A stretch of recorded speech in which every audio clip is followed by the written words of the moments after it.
డైట్‌లు maintain చేస్తా ఉంటారు కొంతమంది. కీటో డైట్ అంటారు, లిక్విడ్ డైట్ అంటారు, ఇంటర్మీడియేట్ ఫాస్టింగ్ అంటారు. అసలు ఇవి హెల్తీ డైట్సే అంటారా? కొంతమంది డైరెక్ట్‌గా యూట్యూబ్‌లోనో, ఇందులోనో చూసి ఫాలో అవుతా ఉంటారు. అవునండి. దీని గురించి మీరేమంటారు?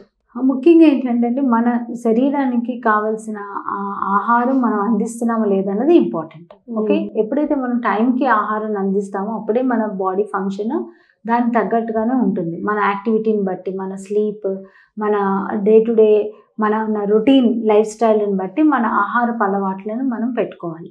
సో ఎప్పుడైతే మీరు వాటిని డీవియేట్ చేస్తారో మన శరీరానికి కూడా ఆ అవగాహన ఉండాలి. ఓకే, వీళ్ళు పలానా టైంకి తింటున్నారు. మన శరీరం సిస్టమ్ ఎలా ఉంటుందంటే మనం తీసుకునే ఆహార టైమింగ్స్ని బట్టి, క్వాంటిటీని బట్టి అది సైకిల్స్ని సెట్ చేసుకుంటూ ఉంటుంది. లైక్ మన స్లీప్ సైకిల్ అవ్వచ్చు, మన మెటబాలిజం డైజెషన్ అవ్వచ్చు, లేకపోతే మన హార్మోనల్ యాక్టివిటీస్ కానీ, హార్మోన్ సెక్రీషన్స్, ఇవన్నీ కూడా మన ఆహారం ద్వారానే సైకిల్ని సెట్ చేసుకుంటుంది. సో ఎప్పుడైతే మనం ఈ ఇర్రెగ్యులర్ అంటే ఇలా రకరకాల డైట్స్, ఇప్పుడు మనకి ట్రెండింగ్లో డైట్స్ ఉంటాయి కదా, ఈ ట్రెండింగ్ డైట్స్ ఫాలో అవటం, లేకపోతే ఎవరైనా ఏదైనా చెప్పగానే ఆ డైట్ని ఇమీడియట్గా మనం దాన్ని స్టార్ట్ చేయడం, ఫాలో అవ్వడం, అంటే మనం తినే ఆహారపు అలవాట్లు మన శరీరానికి, మన బ్రెయిన్కి తగ్గట్టుగా ఉండాలి. కానీ వాటిని ఎప్పుడైతే మారుస్తూ ఉంటారో మన బాడీ అంత తొందరగా వాటిని అడ్జస్ట్ చేసుకోలేదు. సో దీనివల్ల ఏమవుతుందంటే స్లోగా ఐదర్ అది స్టోర్ చేసేయటం, అంటే ఎక్కువ ఫ్యాట్ని స్టోర్ చేయటం, లేకపోతే either it will go into very under వెయిట్లోకి వెళ్ళిపోవడం కానీ. సో ఈ ఇర్రెగ్యులర్ డైటింగ్ చేయటం వల్ల చాలామంది వెయిట్ లాస్ అయ్యాము అంటారు. కొంతవరకు బాడీ ఏ డైట్ చేసినా కూడా బాడీలో కొంత మార్పు అయితే వస్తుంది. అది వెయిట్ తక్కువ అవ్వచ్చు, వెయిట్ పెరగవచ్చు. సో ఈ తగ్గి మళ్ళీ మనం ఎప్పుడైతే ఈ ఇర్రెగ్యులర్గా తినడం కంటిన్యూ అవుతుందో అది బాడీ రెస్పాండ్ అవ్వడం అనేది ఆగిపోతుంది. దానివల్ల either they gain back the weight or they will continue going into underweight అన్నమాట. సో అందువల్ల ఇలాంటి ట్రెండింగ్ డైట్స్ని మనం ఫాలో అవ్వకూడదు. మన బాడీ సిస్టమ్ని బట్టి, మన బాడీ అవసరాలను బట్టే మన ఆహారం ఉండాలి, మీ యాక్టివిటీని బట్టి. అంతేగాని ఒకరికి సెట్ అయిన డైట్ ఇంకొకరికి సెట్ అవ్వదు.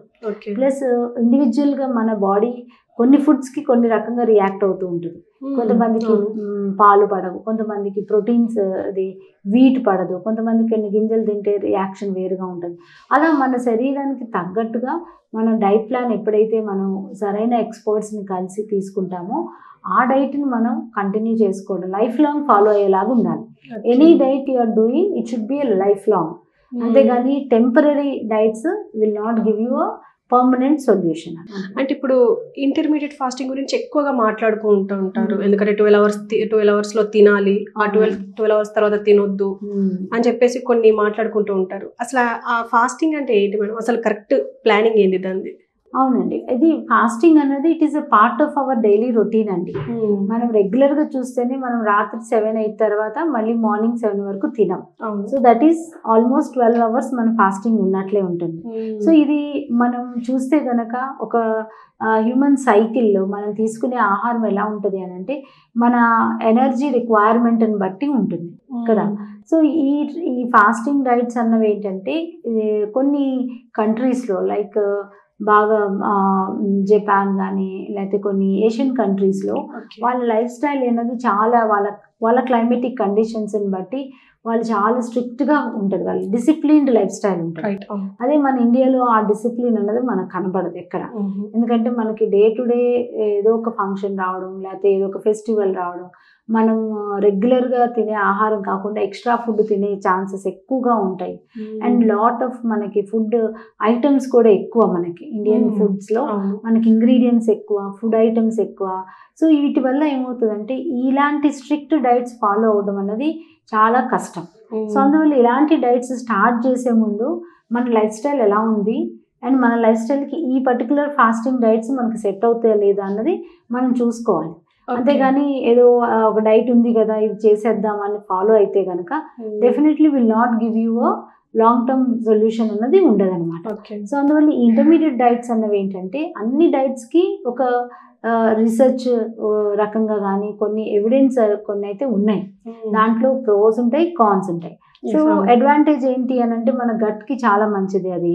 సో గట్ హెల్దీగా ఉండటం వల్ల మనకి చాలా వరకు ఈ ఫ్యాట్ బర్న్ అవ్వడం, తర్వాత కొంతవరకు ఎక్కువ ఫ్యాట్ స్టోర్ అవ్వకుండా ఉండడానికి, ఈ ఫాస్టింగ్ ఫేజ్లో ఉన్నప్పుడు మన బాడీలో కొంతవరకు ఫ్యాట్ అది బాడీ యూటిలైజ్ చేయడం, అట్లా ఒక రకంగా ఉంటాయి. కానీ మన day to day life style ఎలా ఉంటుందంటే ఈ రిస్ట్రిక్టివ్ డైట్స్ చేయటం వల్ల మన వాళ్ళు ఏం చేస్తారంటే ఆ టైంలోనే తింటున్నా కాబట్టి నేను ఏదైనా తింటానని చెప్పి స్వీట్స్ అని లేకపోతే వాళ్ళు ఇష్టమైనవన్నీ తినేసి they maintain that window maintain చేస్తారు. కానీ ఈ ఇష్టమైన ఫుడ్స్ తినడం వల్ల వాళ్ళకి గ్యాస్ట్రిక్ ప్రాబ్లమ్స్ రావటం అండ్ లాంగ్ టర్మ్ వాళ్ళు ఫాస్టింగ్లో ఉండటం వల్ల సరైన గట్ హెల్దీగా ఉండకపోవడం, దీనివల్ల కాన్స్టిపేషన్ రావటం, గ్యాస్ట్రిక్ ఇష్యూస్ రావడం, ఇలా చాలా మంది వస్తూ ఉంటారు మన దగ్గర. సో అందువల్ల మేము ముఖ్యంగా ఏంటంటే యాజ్ ఎ క్లినికల్ డైటీషియన్స్ ఒక ఎవిడెన్స్ బేస్డ్ డైట్నే మనం పాటించమని చెప్తూ ఉంటాం. ఏంటి అని అంటే ప్రతి 2-3 గంటలు 3 గంటల గ్యాప్లో కంపల్సరీ మనం ఏదో ఒకటి తీసుకోవాలి. సో అది తీసుకునే ఫుడ్ ఐటమ్ ఎంత హెల్దీగా ఉన్నది, దాంట్లో ఎంత న్యూట్రిషన్ ఉన్నది అన్నది important. So at least 3 to 3.5 hours మన స్టమక్ ఎంటీ అవుతూ ఉంటుంది. సో ఎంటీ అయినప్పుడల్లా ఏదో ఒకటి మన శరీరం తీసుకుంటే కనుక మనకి ఎనర్జీ సస్టైనబిలిటీ ఉంటుంది, డే అంతా యాక్టివ్గా ఉంటాము. అండ్ ఈ సడన్గా నీరసం వచ్చేయడం, సడన్గా కళ్ళు తిరిగి పడిపోతుంటారు కొంతమంది, సడన్గా ఎక్కువ ఆకలేసి విపరీతంగా తినేస్తూ ఉంటారు. సో ఈ క్రేవింగ్స్ ఉండడం, లేదంటే either they going to hypoglycaemic, ఇవన్నీ కూడా మనం ఈ రెగ్యులర్ డైట్ టైమ్లీ మీల్స్ వల్లనే మనం హ్యాండిల్ చేయగలుగుతాం.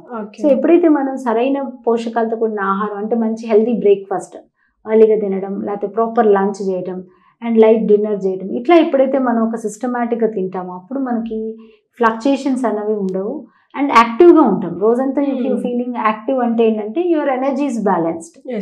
End of the day you're getting tired అయిపోతున్నారు, లూజ్ అంటే నీరసం వస్తుంది అని అంటే ఇట్ ఈస్ నాట్ బ్యాలెన్స్డ్ అని అర్థం.